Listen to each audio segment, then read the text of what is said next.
అందరికీ జై భీమ్. నేను Rajesh Mahasena. Welcome to Mahasena media. నేను నిన్న ఆ జాడగాడి గురించి చెప్పాను. ఆడొక ఎదవా జగన్మోహన్ రెడ్డి గారు ఉంపుడు గత్తాడని చెప్పాను.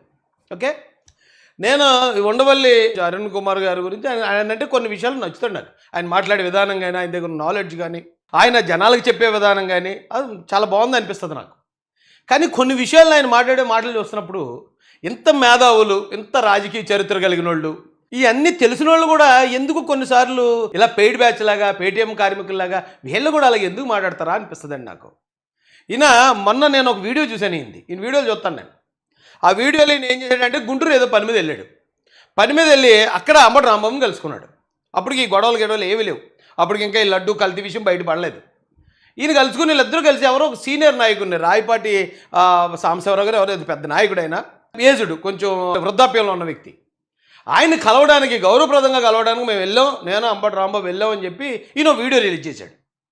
అదే నేను అనుకున్నాను, వీడు అంబటోడు బాగా వరస్ట్ క్యాండిడేట్ కదా, ఈ వరస్ట్ కాడితే ఈయన తిరుగుతున్నాడు ఏంటి అంటే, గతంలో వీళ్ళిద్దరు కాంగ్రెస్ పార్టీలో చేసిన పరిచయం ఉంటుందిలే, అందుకని వెళ్ళి ఉంటారులే అనుకున్నాను. ఓకే, అది వదిలేద్దాం. అయితే ఆ పరిచయం ఉంది వీళ్ళిద్దరి మధ్యలో. దానికోసం ఆయన్ని కలవడానికి, పరామర్శించడానికి సెంట్రల్ జైలుకి వెళ్ళేటట. ఎందుకంటే ఈయన రాజమండ్రిలోనే ఉంటాడు, ఆ అంబటోడు కూడా, ఆ అంబోత్గడ్ కూడా అలాగే మన రాజమండ్రిలో ఉన్నాడు. సరే, ఆ చుట్టార్గం మీద వెళ్ళాడు, పలకరించాడంటే ఓకే, పలకరించామా లేదా, బాగుందా లేదా, ఆ ఫుడ్ బాగా వస్తుందా లేదా, ఏమైనా కావాలా, ఫ్రూట్స్ ఏమైనా కావాలా, లేకపోతే ఇంకేమైనా ఏర్పాట్లు ఏమైనా చేయమంటావా, ఏమైనా పంపించమంటావా, అక్కడి దాకా ఓకే, ఎవరేమనరు. ఓకే, వాళ్ళకున్న స్నేహాన్ని బట్టి వెళ్ళారనుకోండి. కానీ ఈయన బయటకు వచ్చి ప్రెస్ మీట్ పెట్టాడు వైసీపీ నాయకులతో కలిసి. ఏముంది అవసరం, అంత అవసరం ఏముంది? సరే, పెడితే పెట్టారు. పెట్టినప్పుడు మీరు ఏం అడగాలి? మీరు అడిగే పాయింట్, ఎందుకంటే మీకున్న నాలెడ్జ్కి, మీకున్న దీనికి, మీకున్న హిస్టరీకి మీరు ఒక పాయింట్ అడిగారంటే, అబ్బా ఏం పాయింట్ అడిగారండి అని అరుణ్ కుమార్ గారు, అబ్బాయి దానికి ఇప్పుడు ఎలా చెప్పాలి సమాధానం కూటమి నుంచి, ఆయన అడిగిన ప్రశ్నకు మన దగ్గర ఆన్సర్ లేదు అనేలాగా ఉండాలి. అంతేగాని మీరు కూడా ఆ పేటీఎం కార్మికుల్లాగా ఐటెం అయిపోయేలాగా ఉండకూడదు. ఈయన మాట్లాడుతున్నాడండి. ఏం మాట్లాడుతున్నాడు ఒకసారి చూద్దాం రండి. తిట్టిన వాడికి సెంట్రల్ జైలు, ఇది ఒక కొత్త పద్ధతి మారింది. అసలు తిట్టడం అనే దాని మీద కేసు పెట్టచ్చు, విచారణ జరపచ్చు, కానీ సెంట్రల్ జైల్లో వేయటం అనేది 30 చోట్ల నుంచి కంప్లైంట్లు పెట్టడం, కొత్త వరవడికి శ్రీకారం చుట్టారు చంద్రబాబు నాయుడు గారి ప్రభుత్వం. ఇది ఎట్టుపోతుందో చూడాలి. ఇది మాత్రం ఆరోగ్యకరమైనది కాదు. తిట్టినవాడికి సెంట్రల్ జైలు అటండి. ఇవాళ ఇదే కొత్త, ఎప్పుడు జరగలేదంటే ఇంతకుముందు. తిట్టినోడికి సెంట్రల్ జైలు వేయటం అనేది మొత్తం ఆయన రాజకీయ చరిత్రలు ఇప్పుడు చూసానని చెప్తున్నాడు.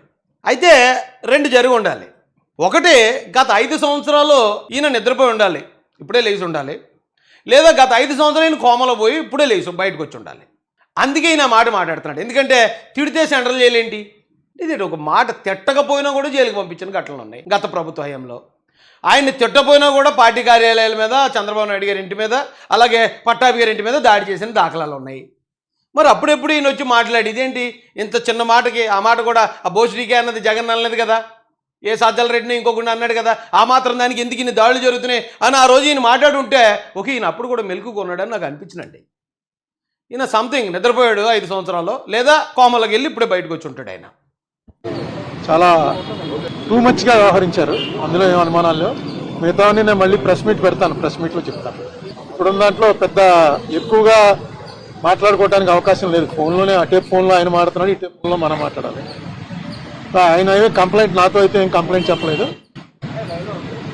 బాగానే ఉన్నాడు, ఆరోగ్యంగా ఉన్నాడు, నవ్వుతూ హ్యాపీగా ఉన్నాడు. ప్రతిదీ ఆరోగ్యంగా ఉండకపోవడానికి, నవ్వుతూ ఉండకపోవడానికి ఇప్పుడు గవర్నమెంట్ జగన్ గవర్నమెంట్ కాదండి ఇది. ఇప్పుడు జగన్ గవర్నమెంట్ అయి ఉంటే దోమలున్న బ్యారక్లు వేసేయటం, లేకపోతే సరైన వాటర్ ఫెసిలిటీ ఇవ్వకపోవటం, సరైన తిండి పెట్టకపోవటం, వెళ్ళిన ప్రతి ఒక్కరూ కూడా వెళ్ళి సూటుపోటు మాట్లాడడం, అవసరమైతే 4 బేకటం, ఇలాంటివన్నీ అప్పుడు ఉండేవి. అంతేగాని ఇప్పుడు జగన్ గవర్నమెంట్ కాదు కదా, చంద్రబాబు నాయుడు గారు. ఎవడన్నా తప్పు చేస్తే చట్టం తన పని దాన్ని చేసి, పోలీసు వాళ్ళు పనిచేస్తారు, కోర్టు వాళ్ళు పనిచేస్తుంది, జైలు వాళ్ళు పనిచేస్తుంది. కాబట్టి ఇందులో చంద్రబాబు నాయుడు గారు, లేకపోతే పవన్ కళ్యాణ్ గారు, లోకేష్ గారు వచ్చి ఎలక్టర్, వాడు బాగానే ఉంటాడు, అడిగేం పోయింది, మా లోపల ఉంటాడు అంతే. అది చేసిన ఎదో పనికి, ఆడు వాగిన ఎదో వాగుడికి.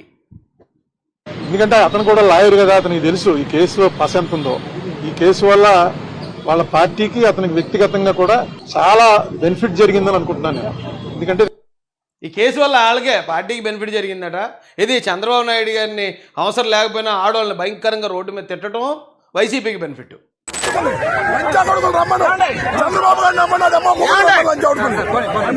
గతంలో మహిళలతో అసభ్యకరంగా మాట్లాడుతూ జనాలకు దొరికేయటం, మొత్తం ఏపీలో మొత్తం అందరూ ప్రజలందరూ చీకొట్టడం వైసీపీకి బెనిఫిట్.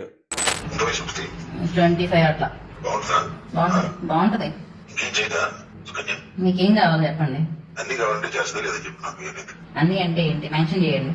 అన్ని ఇప్పుడు అతను మాట్లాడి రెచ్చగొట్టి ఇప్పుడు కులాల గొడవగా దాన్ని చిత్రీకరించడానికి వీళ్ళు ప్రయత్నించడం వైసీపీకి బెనిఫిట్. కరెక్ట్. ఎందుకంటే వైసీపీ అదే కోరుకుంటుంది. వైసీపీకి బూతులు తిట్టేవాళ్ళే కావాలి కాబట్టి వైసీపీకి అంబటోడు ఎప్పుడూ బెనిఫిట్టే. అలాగే వైసీపీకి కులాల గొడవలు రేపేవాళ్ళు కావాలి కాబట్టి ఇప్పుడు కులాల గొడవలు వాళ్ళు రేపుతున్నారు. వాళ్ళ అమ్మాయి గారు వాళ్ళని బయట తీసుకొచ్చి కులాల గొడవలు రేపుతున్నారు కాబట్టి వైసీపీకి బెనిఫిటే.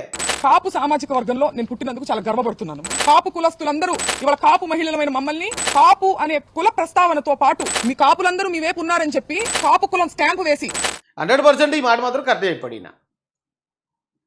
కక్ష సాధింపు ధోరణితోటి చేసినటువంటి ప్రయత్నం అని క్లియర్గా అర్థమైపోతుంది. కక్ష సాధింపు నిజంగా అయి ఉంటే అండి ఇదే అంబటోడు గతంలో అసెంబ్లీలో ఆ చంద్రబాబు నాయుడు గారి గురించి మాట్లాడిన మాటలు మామూలు మాటలు కాదు. చంద్రబాబు నాయుడు గారు బంగారం గంట కావాలో అరగంట కావాలో మాధవరెడ్డి గారి సంగతి ఏంటి ఎన్ని మాట్లాడుకునే సమయం కాదు. చంద్రబాబు నాయుడు గారు బంగారం గంట కావాలో అరగంట కావాలో మాధవరెడ్డి గారి సంగతి ఏంటి ఎన్ని మాట్లాడుకునే సమయం కాదు. కక్ష సాధింపు అనగానే గవర్నమెంట్ వచ్చిన నన్ను బొక్కలు వేసేయాలి. అప్పుడు ఏమంటే మాట్లాడలేదే, ఆడి గురించి అక్కడ కనీసం ఒక స్టేట్మెంట్ కూడా ఇవ్వలేదే, పోలీసులు ఎవరు ఆడి మీదకి వెళ్ళలేదే, లేదా తెలుగుదేశం కార్యకర్తలు మా గవర్నమెంట్ వచ్చినంటే ఎరా మా తల్లిని ఎలాగ అంటావు నా కొడకని వెళ్ళి ఇంటి మీదకి వెళ్ళి దాడి చేయలేదే, ఏం చేయలేదు. కక్ష సాధింపు అంటే అదండి. అంతే తప్ప ఇప్పుడు ఇక సరే గవర్నమెంట్ మంచిది ఎవరిని ఏమంటలేదు, గతంలో మేము మాట్లాడిన కూడా వీళ్ళు పట్టించుకోలేదు, మమ్మల్ని క్షమించేశారు, అందుకని మేము రోడ్డు మీదకి వచ్చి ఇప్పుడు కూడా బండబూతులు తిడతామంటే బండబూతులు తిట్టినోడిని కుక్కలాగా వచ్చి మురుగాడు అనుకోని కుక్కను ఏం చేస్తారు, తొట్లు వేసుకుని పట్టిపోతారు. అలాగే ఈడు కూడా మురుగాడు తీసుకెళ్ళి జైల్లో పెట్టారు. ఇది కక్ష సాధింపు ఏంటి? దీనికి కక్ష సాధింపుకి అసలు సంబంధం ఏంటి? మీరు అంత సీనియర్ లీడరు, దానికి దీనికి లింక్ పెట్టి ఎలా మాట్లాడారు అసలు? అది మాట్లాడటం తప్పు. అలా మహిళను తిట్టకుండా ఉండాల్సింది. ఇప్పుడు సీఎం గారు గతంలో 3 సార్లు చేశారు, 4 సార్లు సీఎం చేసిన వ్యక్తి చంద్రబాబు నాయుడు గారు వారి తల్లి గారిని అలా మాట్లాడటం తప్పు అనే మాట ఒక్క మాట వస్తుంది మీతో నోటంటే అనుకున్నాను. ఒక్క మాట మాట్లాడలేదండి. ఇదేం పెద్దరికం అండి? ఇదే పెద్దరికం అంటే? లేదా ఎవరికి సంబంధం లేకుండా న్యూట్రల్గా ఉంటూ ఇదే? మళ్ళీ దీనికోసం పార్టీకి బెనిఫిట్ జరిగింది, ఆయనకి బెనిఫిట్ జరిగింది, పర్సనల్ బెనిఫిట్స్ గురించి మాడతారా? ఏం బెనిఫిట్ జరిగిందో ప్రజలకు తెలుసండి. కనీసం అక్కడ ఇంటి మీద దాడి చేస్తుంటే 6 గంటల సేపు మనం అందరం చూసాం కదా, వాళ్ళని కనీసం ఏం మేజిస్ట్రేట్. ఈయన నిజమే లాస్ట్ 5 years కోమలో ఉన్నాడు. ఈయన ఇప్పుడే వచ్చాడు. ఎందుకంటే పార్టీ ఆఫీసుల మీద, గన్నవరం పార్టీ ఆఫీస్ మీద, మంగళగిరి పార్టీ ఆఫీస్ మీద, పట్టాభి గారి ఇంటి మీద, చంద్రబాబు నాయుడు గారి ఇంటి మీద జరిగిన దాడులు ఏమి చూడలేదు. ఆ టైంలో కోమలో ఉన్నాడు ఈయన. కాబట్టి ఈయన ఇలా మాట్లాడడం కరెక్టే. ముందో ఆధారపరిచి చిన్న డ్రామా అన్నా చేయవలసింది. స్టేషన్ బెయిల్ ఇచ్చి పంపించారు ఆర్సన్ కేసులో. మంగళగిరి పార్టీ ఆఫీస్ మీద దాడి చేసినప్పుడు తలలు పగిలి చేతులు ఎరగొట్టారు, తలలు పగలగొట్టారు తెలుగుదేశం కార్యకర్తలవి. మరి అప్పుడు ఎవరి మీద ఒక కేసు కూడా అయినట్లేదే. అలాగే చంద్రబాబు నాయుడు గారి మీద ఇంటికి దాడికి వెళ్ళాడు ఆ గోర్ఖాగడ్, జోగ్ గోర్ఖాగడ్. చంద్రబాబు నాయుడు రా దమ్ముంటే పిరికి పందలాగా లోపల కూర్చొని కదా నారా చంద్రబాబు నాయుడు పిరికి పంద.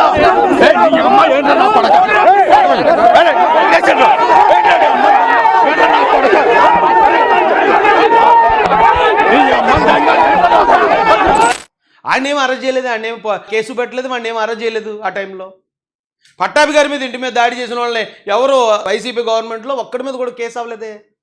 వాళ్ళు ఎవరి మీద అవని కేసులు ఈవేళ వీళ్ళ మీద అవ్వలేదని మరి ఈయన కోరుకోవటం మరి ఇదేంటో మరి నాకు అర్థం కావట్లేదు. ఆ కోమా ప్రభావం అయి ఉంటుంది.